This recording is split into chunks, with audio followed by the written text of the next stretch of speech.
Hello, in this video I want to show you how to add any website as a shortcut icon on your home screen in Redmi 12.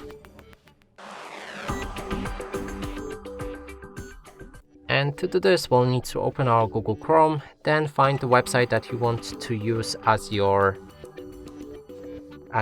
shortcut. In this case, I'm going to go for our own website, HardReset.Info.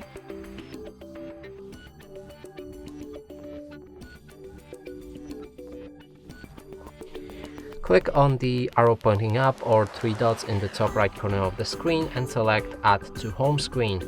Now you can name this icon however you like, but it's not necessary. Click on Add and then we can move back to our home screen. It should be added as to the last page right here. If you click on that icon, it should open your website instantly. And that's it for this video. Hope you like it. Please consider subscribing to our channel, leave a like and a comment below.